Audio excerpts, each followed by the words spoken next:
So I'm going to do a quick video on putting this cylinder head together. Basically just showing the process of inserting the valves and putting the keepers and stuff on, which can be a bit of a pain, a bit fiddly. So the head, done all the seating of the valves, ready for them to go in, so I'm just putting the exhaust ones in now. So I can sort of spin this around here.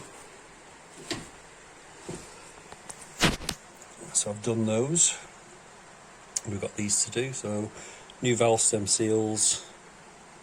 Make sure you put the shims back in at the bottom. The spring seats.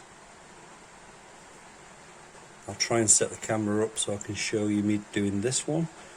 I've just a couple of little techniques that I've learnt over the years.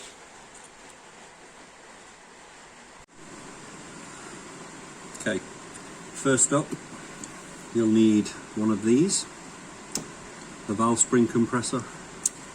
Make sure you get the one with this end.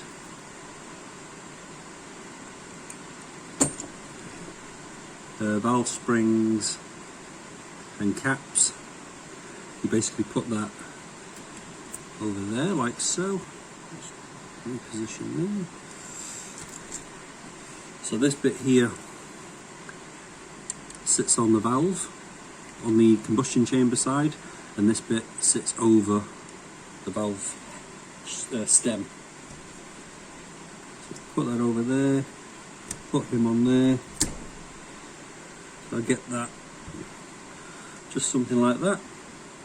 You can see in there, we can now see the top of the valve stem. So what I have here is the collets in some assembly grease. And you use the grease to keep them on the valve stem.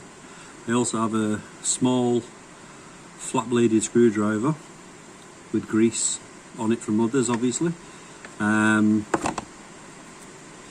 this is also magnetized, so when I put it in here, it picks up one. So you want to position it, they're tapered, you'll see a slight taper on them. I position it with the taper facing upwards, and then sort of angle it in a position where you think you're going to need it to be able to plonk it in. So in the top of the valve stem there's some little ridges, and then in the collet there's a little rim that sits inside the ridge. So you just position him on there, give him a push, he'll stay in place because of the grease. And we'll grab another one. Again, hold him on the screwdriver, sort of like so. Come him around the other side. Position him in place. Now, this is the bit, if it's going to go wrong, it will go wrong. It means you've not put the keepers on properly. But when you lift this up, try and do it nice and slowly. The spring force of it is going to want to push it out real fast. Sometimes if it does that, it can push the collets off. So if you just open it nice and slow. See, now that one did exactly what I just said.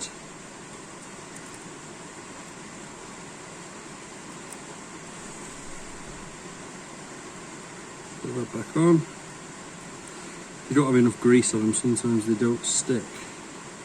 Come on. Typical. I've just done the other four. All went in perfectly first time. The first one you start videoing, all goes to shit.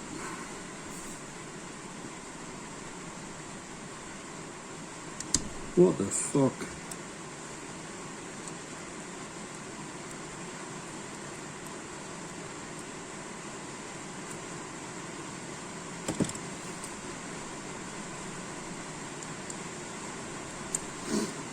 Go. You can see in there now.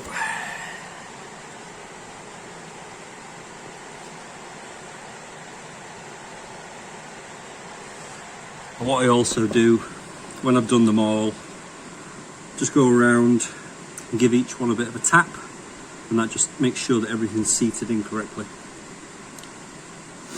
So I'll carry on and do the rest of these, and I'll come back when I've done that. Okay, all done. It's not a long job, probably took 15 minutes. A couple of them were a bit fiddly as usual, but most of them were fine. So now cams are ready to go in, caps are there. One thing I wanted to point out, these are the OEM head bolt washers, and these are the ARP ones that you get with the studs. Don't use these, they're shit. You can see the OEM one is considerably bigger, and I think that's why, well, a major contributor to people having head lift issues and stuff is they buy an ARP head stud kit, use the supplied washers, they bury themselves into the aluminium, especially if your head's gone a bit soft, and then yeah, inevitable you're going to get a bit of lift. This head's been hardness tested and is fine. I recommend if you're going to get your head off and do any kind of work to it, you have to get a hardness test done. The reason why I had this one done is, I'll just spin this around. No, I've got it on a nice soft cloth as well. Never put your head down flat like this once you've got the cams in, because the valves stick out the bottom, which is pretty obvious, but a lot of people forget. This bolt here, this stud, had stripped out. Again, pretty common on 3S GTEs. And there was another as well, this one here. So you can see that one's had a helicoil put in, fine. This one had to be machined out and have an insert put in because the stud was that crapped out. I think you probably saw it on an earlier video. All the others were fine, so I was straight away red flags to think that the head had gone soft, because that's usually a sign. But yep, hardness test came back good, so we should be good to go.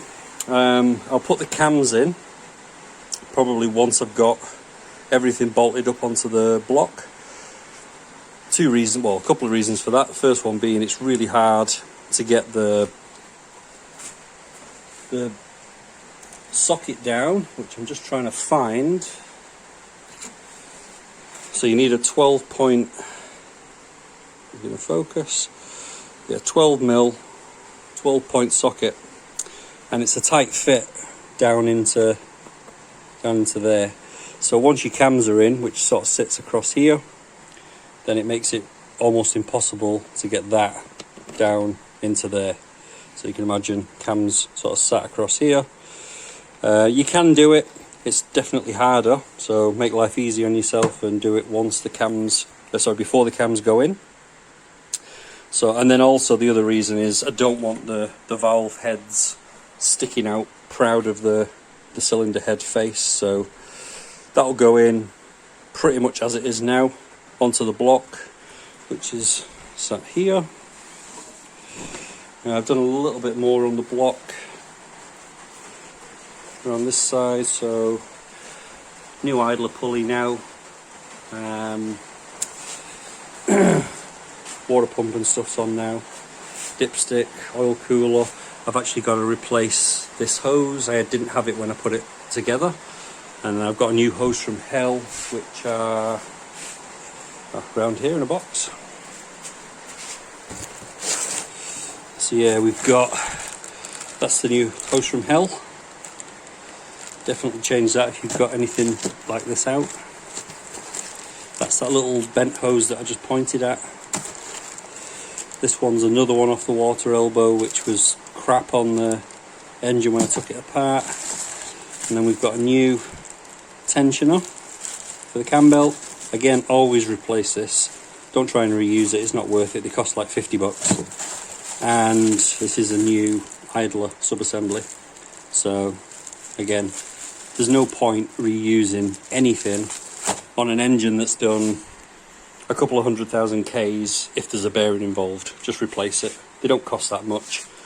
And while you've got it out, it's a lot easier to do, trust me, than having to try and fix it when it's all been put back together again, and 10,000 Ks down the road it starts making a noise. So yep, head will go on very soon. Just do a few final checks, give it a bit of a clean here and there, and then we'll get it mounted up. Right, head's in position.